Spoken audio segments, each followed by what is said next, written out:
ফিলিস্তিনিদের মধ্যে যাদেরকে হুমকি বলে মনে হবে না তাদেরও কোনো ছাড় দেয়া যাবে না, কারণ তারা কোনো মানুষই নয়। ইসরায়েলের কট্টর ডানপন্থী জাতীয় নিরাপত্তা মন্ত্রী ইতামার বেন গভির এমনই এক শিউরে ওঠার মতো অমানবিক মন্তব্য করেছেন। আন্তর্জাতিক সংবাদ মাধ্যম আল জাজিরা এই খবরটি নিশ্চিত করেছে।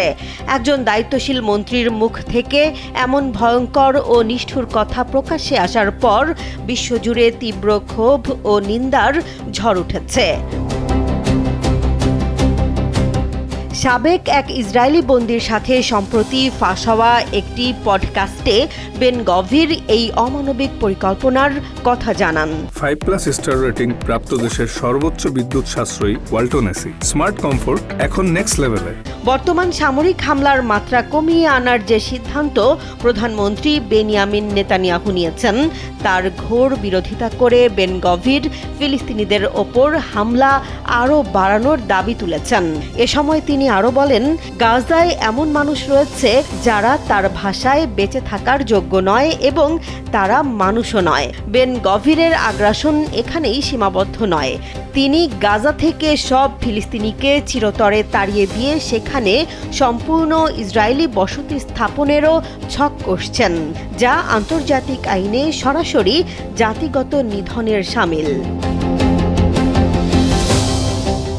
গাজায় একটি নামমাত্র যুদ্ধবিরতি চললেও গাজার স্বাস্থ্য মন্ত্রণালয়ের হিসেব মতে ইসরায়েলি হামলায় গত অক্টোবর থেকে এ পর্যন্ত অন্তত 1250 জনের বেশি ফিলিস্তিনি প্রাণ হারিয়েছেন। আগামী 27 অক্টোবর ইসরায়েলের জাতীয় নির্বাচনকে সামনে রেখে বেন গভিরের মতো কট্টরপন্থীদের প্রভাব আরও বাড়ছে। হামলার নির্দেশ দেওয়ার ক্ষমতা সেনাবাহিনীর চিফ অফ স্টাফের মধ্যে সীমাবদ্ধ করায় বেন গভির চরম ক্ষুব্ধ হয়েছেন। আন্তর্জাতিক মানবাধিকার আইনজীবী ও বিশ্ব নেতারা তার এমন মন্তব্যকে গণহত্যার স্পষ্ট প্রমাণ হিসেবে আন্তর্জাতিক বিচার আদালতে তুলে ধরছেন। ফিলিস্তিনি বন্দীদের ন্যূনতম খাবার না দেওয়ার অভিযোগেও তিনি চরম সমালোচিত।